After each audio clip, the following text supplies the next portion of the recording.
Bill Gates has bought up 300,000 acres of farmland. Should you be concerned? Will this affect us? I think a lot of people don't realize how bad this supply chain crisis actually is. I think, like myself, at first I thought, hey, we're going to have a shortage of Christmas gifts and some of our favorite foods at the grocery store, just a minor inconvenience.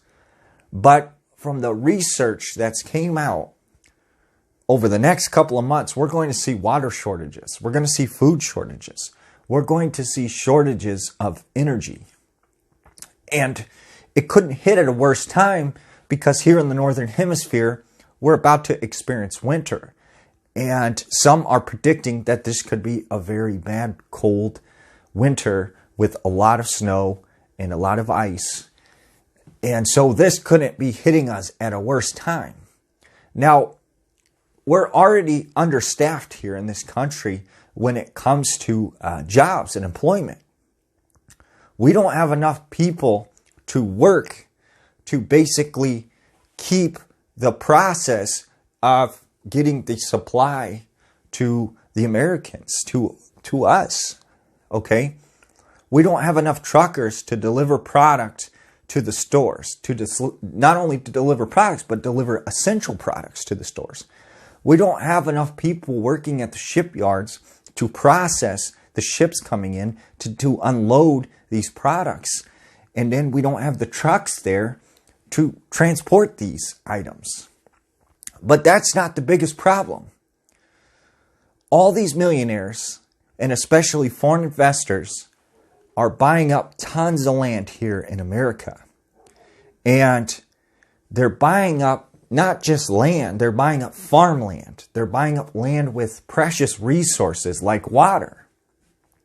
And the reason they're doing this is because it's a huge investment for them. Because we need food and we need water.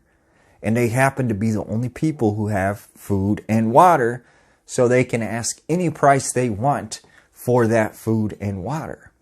Or if they wanted to hold out and not sell that food and water to us, lease out that farmland, lease out the rights to the water on that land, they can ship that back to their countries and basically screw us out of resources. And yet nothing is being done about this. No one's concerned about this. No one's talking about this. And it seems like this could be a very big problem, because if we can't purchase food from these farmers, and if the farmers can't grow enough food to sustain us, and if we cannot get enough water, there's going to be very big issues. Okay? Now, right now we're seeing a lot of wells and lakes drying up, and especially in the Southwest, a lot of people relied on the Colorado River and reservoirs along the Colorado River to supply them with water. And the Colorado River is basically drying up. These reservoirs are drying up. So there's not enough water to sustain these large populations in the Southwest. So they're going to have to look for alternative options, which means they're going to have to supply their water from other places. And they're going to have to look for places like, these overseas investors who bought up this large amounts of land that have water resources, and they're going to have to pay a lot of money to obtain this. So I think water is going to become this very valuable substance, and so is food, that it's going to become more valuable than oil. And that water and food will become like gold, and it will be sort of a commodity, a tradable commodity. And everybody's talking about cryptocurrency right now, but it's scary because cryptocurrency isn't going to help us.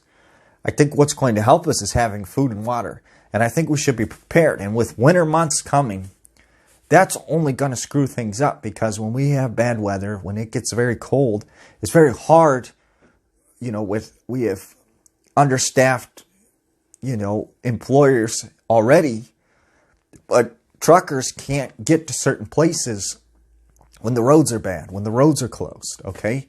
It's very hard to transport these goods to various places when the weather turns bad, and it causes delays.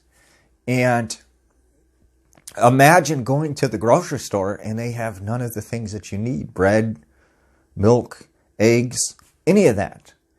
Now, if we had to go 2 or 3 weeks without bread, milk, eggs, just some of the essentials, most of us would be screwed, because I know, our family, myself, we have to get eggs, bread, milk every couple days, it seems like. So I don't know how people will survive if they go to the grocery store and there's no supplies. And also, with water, imagine you turn on your faucet and the water doesn't come because there is water shortages. Because also you got to understand that there are people that are working at these plants, or water processing plants, that clean the water and purify the water to deliver it to you to make sure that you have clean, potable drinking water. But they're understaffed as well. So if they can't maintain these systems, and if they can't get you the water, there could be issues. And also we're talking about, energy, okay? A lot of times in the winter, we see these big ice storms that come through and they take down the power lines, okay? We don't have enough line or pole workers to staff and to update and continuously maintain the electrical grid. And we don't have enough workers to keep the electrical grid working. And we don't have enough people to be able to keep the electrical grid functioning to supply enough power that we're going to need in the winter to power our homes when it gets extremely cold.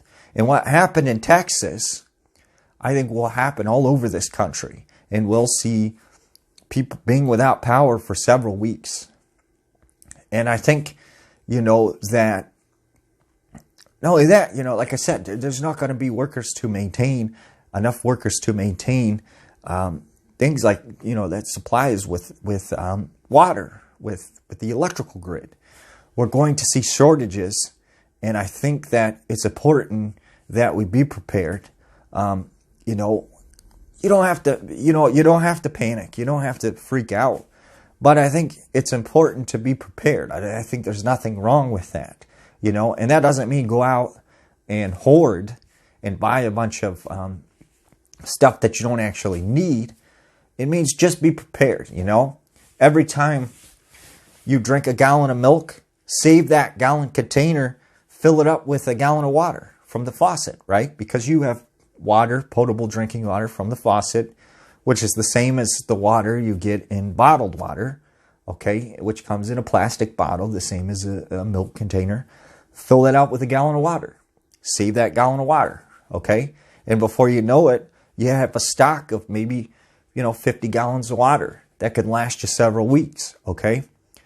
And then, maybe you go to the grocery store and you buy one extra of something you don't really need, a couple extra canned goods that you don't really need, but you can put away, foods that aren't perishable, that you can kind of keep, noodles and canned goods and things like that could keep for long periods of time, that you don't actually really need right away, but you just have a couple of them and you kind of build a little stock of extra food in case you need it, okay?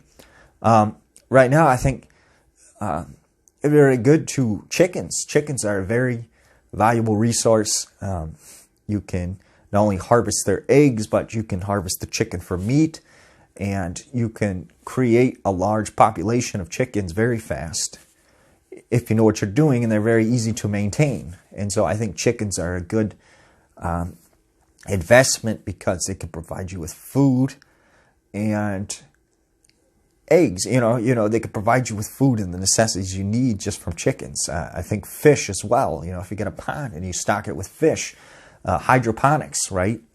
You can even have fish inside your home, in your garage, and raise fish, which is also a good investment, But I think just being prepared for things like this could be very helpful, could be very beneficial. And, you know, I think that having water and having food is going to be a very valuable resource because you're going to be able to trade it for things you might need. And I think that another good investment, personally, I think, is a wood-burning stove, because there's tons of wood around you. I mean, you should be able to go not that far and find wooded areas where you can gather wood, and you can stock up on wood, and you can actually warm your house through the winter with a wood-burning stove, much like people did 100 years ago. And they're very efficient, and they'll keep your house warm. And these are things that I think are very good investments. And I think right now, we need to invest in things that can help us survive, not invest in long-term things, you know, like cryptocurrency. Because who cares if you have a couple Bitcoins if those Bitcoins mean nothing in the future, if they're worth nothing? Because if water and food are valuable resources and nobody cares about Bitcoin, Bitcoin isn't going to feed you. Bitcoin isn't going to give you water. Bitcoin isn't going to keep you warm. You know, these are the essential things for survival, and these are the things we should be thinking about, you know.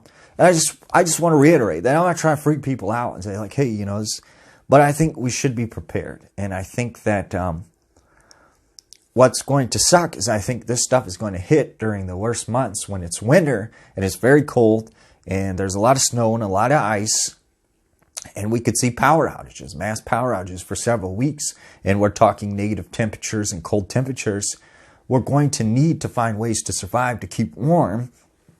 We're going to need to find food. We're going to need to find water, because it's going to be very important. Because if you can't heat your home, if you can't keep your refrigerators going, you're not going to have the essentials that you need to survive. And these are very important things. And I think that, you know, a lot of people don't realize that, you know, these things come in handy. And there's a lot of people who said, you know, during that Texas thing, I think that happened last year, and other events, there was a lot of people who said, you know, I'm glad that I just stocked up on some extra water and some extra food, because that sort of got me through when we didn't have power for a couple weeks, you know. And, you know, you're thankful in those survival situations that you did think ahead, that you did plan ahead. So this is something we need to look forward to, and we need to keep a close eye on. And as always, I'll keep people updated. If I learn anything new, I'll try and keep you guys updated.